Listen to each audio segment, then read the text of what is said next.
You ask Tiger to solve. This deals with linear equations with one unknown. The final result is b equals 41/5. Let's solve it step by step.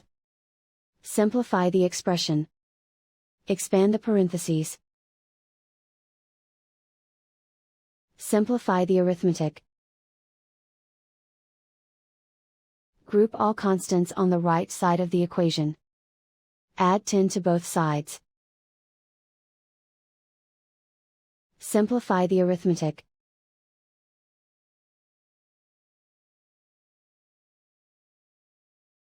Isolate the b.